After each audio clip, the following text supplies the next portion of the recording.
시청자 여러분 안녕하십니까. 지금부터 저녁에 안보정도를 시작하겠습니다. 자, 이번 시간에는요, 지금 앞에서부터 제가 말씀드리려다가 못했는데, 자, 이 유경수 여사와 박근혜 전 대통령의 다큐, 모란이 필 때까지, 목련이 필 때까지, 지금 다큐가 8월 15일부로 우리 국내 영화관에 전부 동시 상영이 되기 시작했습니다. 자, 그래서 이 영화 그동안에요, 조금 기술적으로 부족한 면이 있다, 이런 보도는 있었지만 그래도 우리가 많이 관람을 해서 배울 건 배우고, 또 야권 이 좌파들의 문화 전쟁에도 우리가 대응해야 될 것이 아닌가, 이런 생각이 들고요. 그리고 이제 과방위 최면희가 이제 결국은 고발을 당했는데, 이게 참 또 사단이 벌어졌습니다. 그래서 뭐냐, 지금 이제 가처분 신청을 냈잖아요. 박문진 이사 선임과 관련해서. 그런데 과방위 측에서 변호인들이 낸 변론서가 민주당 손에, 최민희 손에 들어갔어요. 자, 그래서 이 변호인들도 지금 이 변협의 징계를 지금 건의하고 있는 상태고요.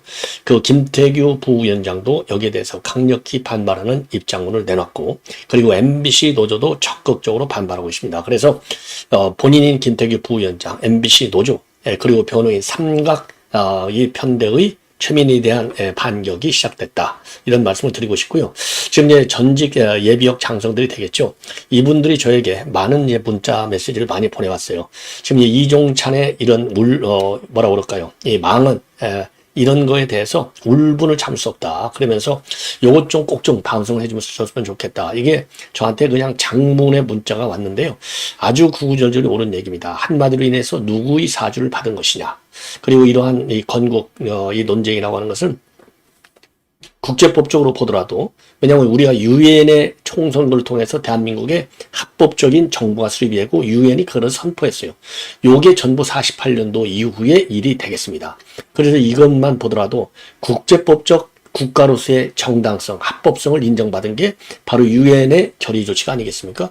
요것만 보더라도 1919년에, 그거 하나만 보더라도 1919년 건국절, 이건 말이 안 되는 거예요. 그래서 이종찬은 노욕이 지나치게 앞장섰다. 노욕. 제가도 그랬잖아요. 지금 88세의 노욕, 노망이다, 이렇게 저도 말씀을 드렸는데, 그래서 나이가 먹으면 먹을수록 나라를 위해서 그야말로 뭘 해서 이 기여를 할 것인지, 이런 거를 생각해야 되는데, 권력 요구에만 사로잡힌 이종찬의 그 실체를 아주 날카롭게 비판하고 있어요. 그리고 이제 요번 이 장성들이 저에게 준 메시지를 보면은, 이제 국제법적인 측면, 유엔의 역할, 그리고 또 국제적으로 한반도 분단 과정에서 얄타 회담이니 카이로 회담이니 뭐 이런 회담들이 많았지 않습니까? 여러분들 역사책에서 다 배웠잖아요. 요런 거를 근거로 해서 이종찬이가 주장하는 건국절, 요거는 정치 선동에 불과하다, 일고의 가치가 없다. 그야말로 이종찬 노세에 의한 현상이 아니야, 노망이나 마찬가지다 이거죠. 쉽게 얘기해서 요 직격탄을 날리고 있는데, 요 내용을 조금 자세하게 설명을 드리도록 하겠습니다. 그리고요, 이번에 이제 림팩 훈련이 최근에 끝났잖아요. 그런데 조선일보가 대대적으로 보도하고 있는데, 미군에서요, 사상 처음으로 지금 최근에 중국 이 전투기가 대만 해협 주도권을 잡기 위해서 어마어마하게 배치됐어요. 최대 한 1000여 대까지 배치됐다. 작전에 활용할 수 있는 이런 전투기들이. 그러다 보니까 이거를 제압할 수 있는 미군의 미사일체가 이제 있느냐 없느냐, 이런 논쟁이 있어 왔는데, 깔끔하게 해결하는 이런 미사일을 개발을 해서 실전 배치를 끝냈다. 그래서 한마디로 해서 이거는 대만 해협에서의 유사시에는 게임 체인저가 될 수 있다라고 하는 보도가 나오고 있습니다. 그래서 요 내용까지 여러분들께 이제 좀 자세하게 전해드리도록 하겠는데요. 자, 우선요, 이 박근혜 전 대통령과 박정희 여사의 내용을 다룬 이 다큐, 그리고 목련이 필 때면, 요 영화가 본래 예정한 대로 이제 8월 15일 날 전국 이 C집에서 전부 개봉이 됐습니다. 자, 그래서 지금 이 영화 한 편을 보면은요, 왜냐하면 어느 정도는 이제 고증이 다 끝난 영화이기 때문에 우리가 박근혜 전 대통령과 유경수 여사에 대해서 알지 못하는 내용도 많이 지금 이제 여기에 반영된 것으로 그렇게 알려지고 있어요. 다만 아쉬운 점은 조금 좀 어설픈 측면도 물론 있다. 이런 비판적 내용이 또 하필이면 조선일보를 통해서 이게 보도된 바 있습니다. 자, 그런데 이 김은국 정의 가수 김은국 씨는 뭐 우리 그 문화계에서는 대표적인 보수론자 중에 한 명인데, 이게 건국 전쟁을 보고 자극을 받아갖고 이게 이런 영화를 제작했다, 이렇게 입장을 밝혔고, 그야말로 이 다큐멘터리의 금메달감이 될 것으로 확신한다. 그리고 마동석이 봐주면 이 영화는 이제 천만이 간다라고까지 죽혀 세운 영화 다큐가 되겠습니다. 그럼에도 불구하고 윤희성 감독은 좀 창피할 정도로 어설프다, 이런 얘기를 했어요. 자, 그런 입장을 또 내놓았기 때문에, 글쎄 기술적으로 본다면 좀 모자란 점이 뭐 있을 수가 있겠지만은, 어쨌든 이 영화는 뭐 기술적으로 영화를 갖다가 평가하는 그런 영화가 아니고, 박근혜 전 대통령과 그 다음에 유경수 여사의 어떤 국가에 대한 뭐라고 그럴까요? 이 애국심, 그리고 이제 리더십, 이런 걸 보는 것 아니겠습니까? 그런 측면에서 70%는 실록 영상, 그리고 30%의 경우에는 재연이 혼합된 120분짜리 넌픽션 영화라고 합니다. 자, 그래서 이 영화를 보면서요, 우리가 지금 조금 전에도 이제 모두에서 말씀드린 대로 지금 이종창 같은 인간까지 나오는 상황이 아니겠습니까? 그래서 이 영화를 보고 우리 특히 이제 자유우파 우리 국민 모두가 조금 유경수 여사와 박근혜 전 대통령을 통해서 미래의 대한민국을 좀 내다볼 수 있는 그런 해안을 갖는 계기가 될 수 있지 않을까, 이렇게 생각이 돼서요. 그 좌파들의 이 영화가 나오면 그야말로 항상 사상 최대의 기록을 세워요.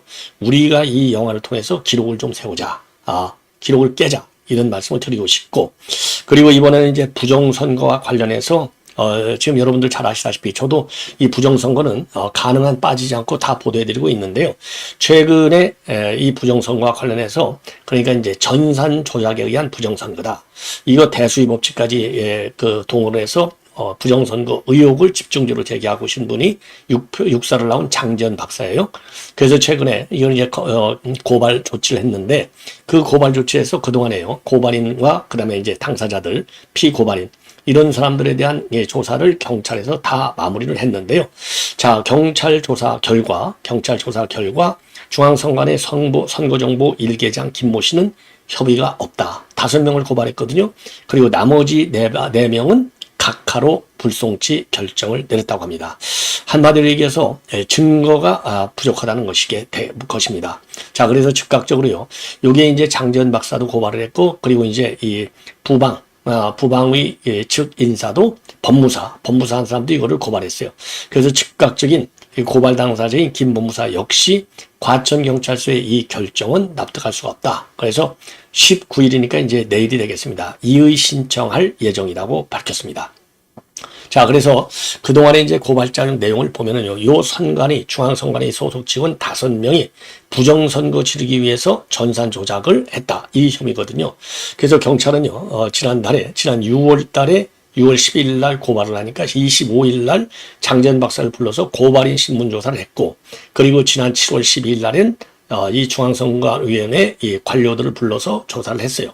조사를 해봤더니 피의자들이 이런 전산 업무를 담당하는 것은 맞긴 맞는데, 선거 관련 시스템의 원활한 운영을 위해서 기술적으로 지원하는 사람들에 불과하다. 그래서 실질적인 투개표 결과 입력, 이런 조치는 하지 않았다. 왜? 실질적인 투개표 결과를 입력하는 이런 업무는 이 전산 담당관들이 하는 게 아니라 전국에 있는 시, 군, 구 선관위에서 직접 수행하기 때문에 업무하고 이 부정선거에 개입됐다고 볼 수가 어렵다는 겁니다. 그래서 불송치 결정을 했다, 이렇게 밝히고 있고요.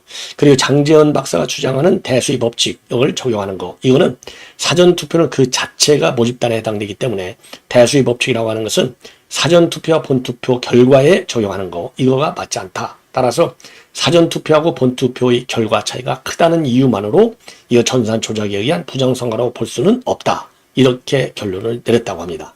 자, 그래서 지금 이제 이 부정선거를 본격적으로 제기하고 있는 시민사회 단체는요, 지난 17일 날에도 중앙우체국 앞 광장에서 수사를 촉구하는 인간띠 시위를 벌였다고 합니다.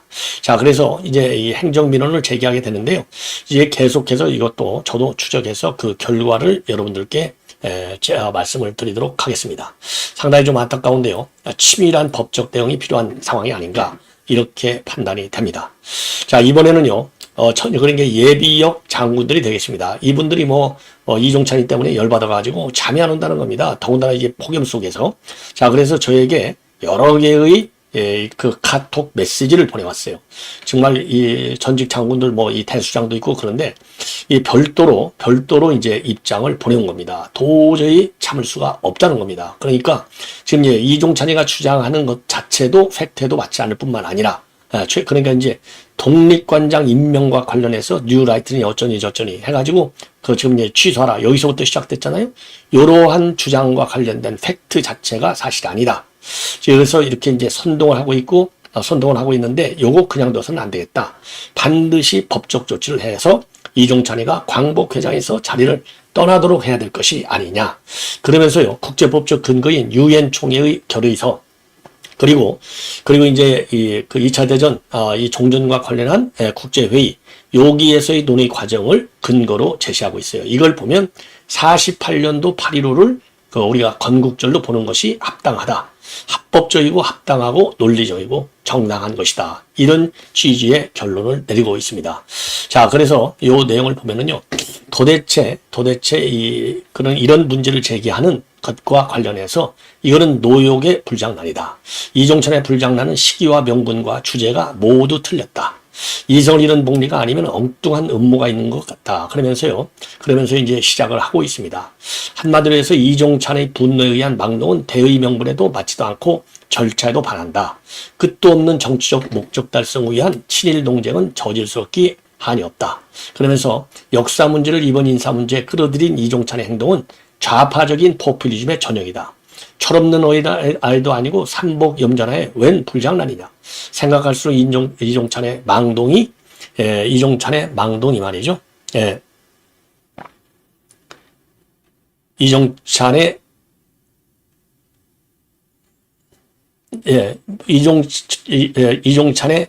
이 망동이 괘씸하다. 제가 조금 이걸 잊어버렸습니다. 이라가다. 이 괘씸하다. 그리고 반드시 끝까지 책임을 묻고 응분의 처벌에 따라야 하고 광복회장직은 즉각 사임해야 한다. 엄청난 잘못을 저질렀기 때문에 반드시 사임을 시켜야 된다는 것이죠. 전적으로 그런 얘기죠.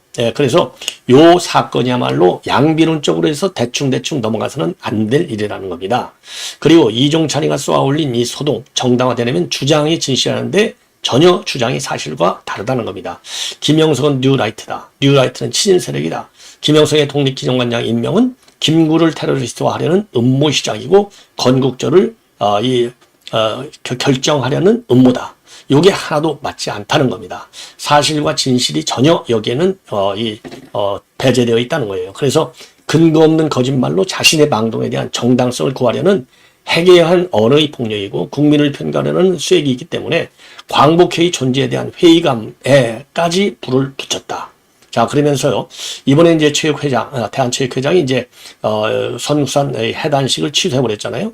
요거하고, 그리고 이종찬이가 느닷없이 이번 독립기념관장, 요거를 문제 삼고 나온 것은 목불인견의 과대망상이고, 직권남용이고, 분수망각이다. 바로 이런 자들 때문에 나이 든 사람들이 통으로 꼰대로 폄하되는 근거가 되기도 한다. 그리고 원하지 않더라도 나이 들면 지각 능력도 판단 능력도 저하되기 마련인데 바로 바이든에서 이런 걸 보지 않았느냐. 그래서 노인들은 노인회 중심으로 해서 국가의 원로들로서 어른스럽게 살다가 떠나야 한다. 자리와 감투와 권력의 단맛도 놓을 때가 되면 내려놓아라. 이것이 순리다. 비이종찬으로 인한 비생산적이고 소모적인 오늘의 현상이 나이 탓이 아니기를 바란다. 같은 세대의 늙은이로서 가지게 되는 염려다. 자, 그러면서요, 광복만 있고 건국은 없다는 것이냐. 광복의 역사적 의미와 가치도 매우 중요한데 건국은 광복의 열매이며 결과로서의 중요성을 가진다. 광복절을 건국절로 대체하지 않는 한 광복회나 좌파들도 건국절을 반대할 이유가 없다. 건국을 부정하면 오늘의 우리는 설 자리가 없고 우리 스스로 48년 정부가 수립된 건국을 부정한다면 우리가 우리의 정통성과 정체성을 부정하는 것이 되고 이런 현상은 정통성도 법률성도 없는 이 북한이 바라는 바다. 광복은 건국의 전제이고 건국은 광복의 결과인 것이다. 이렇게 다시 한번 강조하고 있어요. 그러면서 광복과 건국은 떼어낼 수 없는 한 묶음의 개념이고 현상 즉 현실이다. 서로 다른 입장을 가진 두 세력이 있다 한들 어느 한쪽이 독점할 수 있는 일도 아니고 그래서는 완전체를 이룰 수도 없는 것 아니냐. 그래서 해괴한 두뇌 구조를 가진 자가 평생을 공직으로 우려먹더니 조상에 기대어서 영화를 누린 자가 말년에는 조상도 국가도 아들의 친구도 그리고 국가 원수도 배신하고 날뛰다가 이제 남은 건 자기 부정밖에 없다. 왜 이종찬은 건국이라면 알레르기 반응을 일으키느냐? 좌빨과 주체사상 신봉자들이야 대한민국의 정통성을 부정해 놓아야 적과 통일의 명분도 확보하고 자신들의 괴뢰성도 가짜 백두산 혈통이란 보자기로 싸서 눈가림을 할 수 있기 때문이다. 이종찬은 자신의 추악한 경력을 선조들의 독립운동으로 포장하고 하길 원하고 그러기 위해서는 이것을 현재 진행형으로 유지시키는 것이 필요하다고 생각했을 수 있다. 이런 망상은 그가 꿰차서는 안 될 광복회장을 꿰찼기 때문이다. 말탄이 경마 잡히고 싶다고 임시정부의 법통과 독립운동을 자기 것으로 해서 말년에 분단된 한반도에서 용노릇을 하고 싶었나 보다. 이런 거는 거의 바보 수준이다. 그것이 아니라면 대한민국의 건국을 부정하는 자기 부정의 막장 행패를 하겠다. 대한민국의 수립과 함께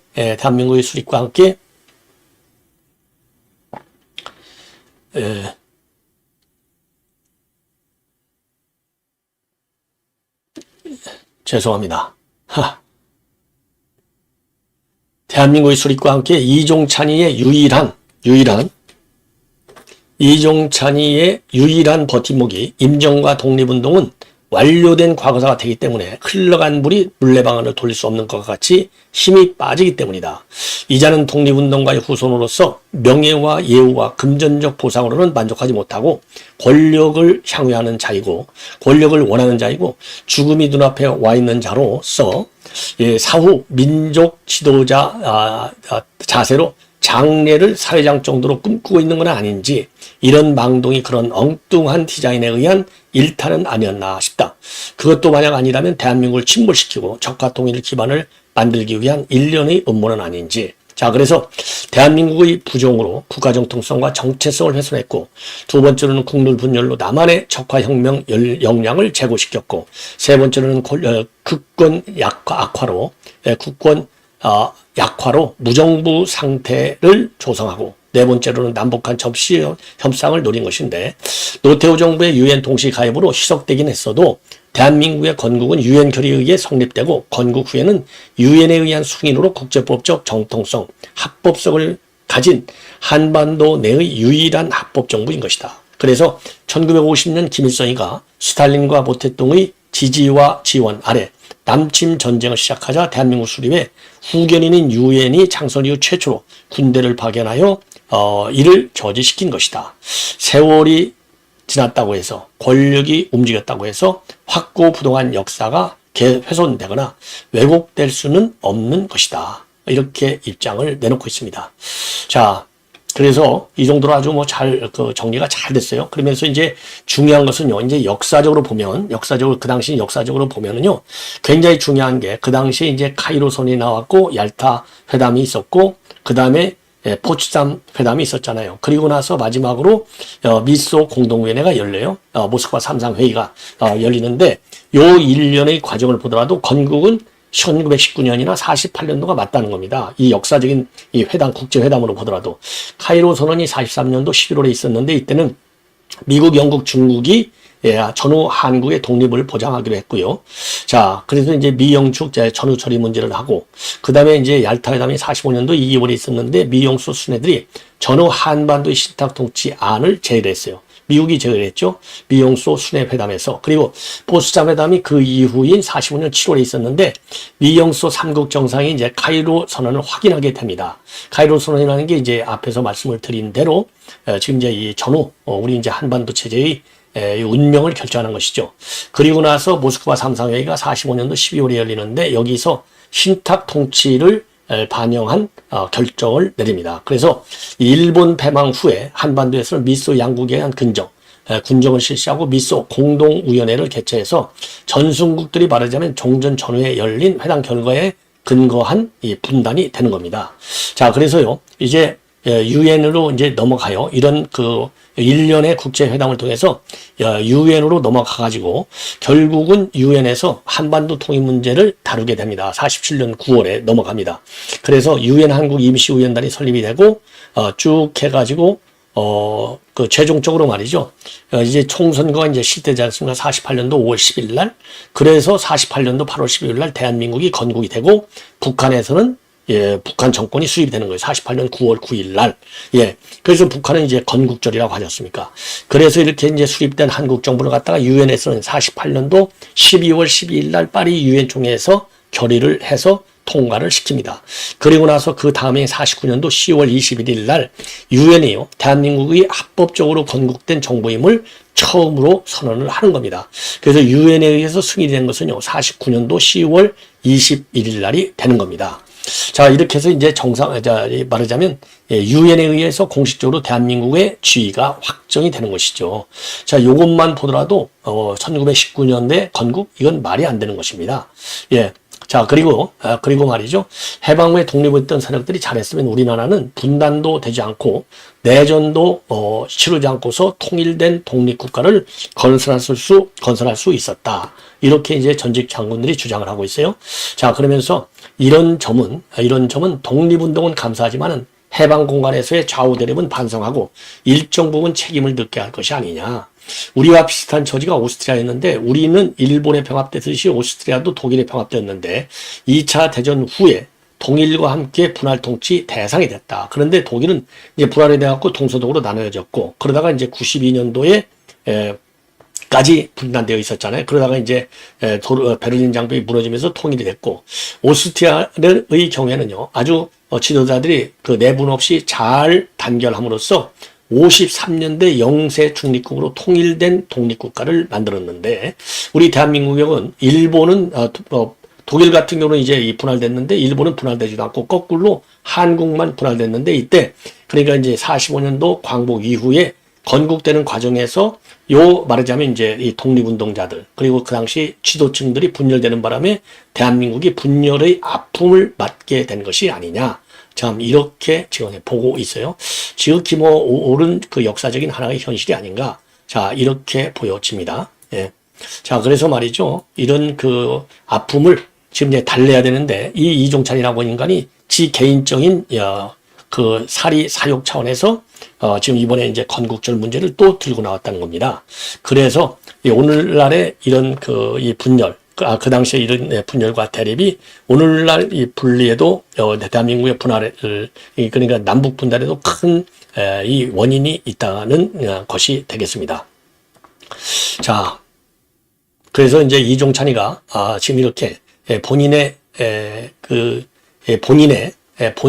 용역을 위해서 3.1 독립 정신까지 지금 훼손하고 있는 거, 이거 더 이상 정말 봐줄 수가 없는 것이다. 반드시 의법 처리해서 광복회장 자리를 내놓도록 압박을 해야 되겠다. 이러한 입장을 내놓고 있는데요. 전적으로 동의를 할 수밖에 없는 아주 좋은 논리가 아닌가 이렇게 생각이 듭니다. 자, 이제 마지막으로요. 지금 이제 이 과방위 최민희 관련 얘기가 되겠는데요. 한마디로 얘기해서 아까 조금 전에 말씀을 드린 대로 자, 이 김태규 부위원장이 그러니까 이 변론사가 지금 이제 최민희 손에 들어가서 최민희가 김태규한테 이거를 질문을 했지 않습니까? 요거 가만히 두지 않겠다. 요거는 이제 법적 대응하겠다라는 입장을 밝혔고요.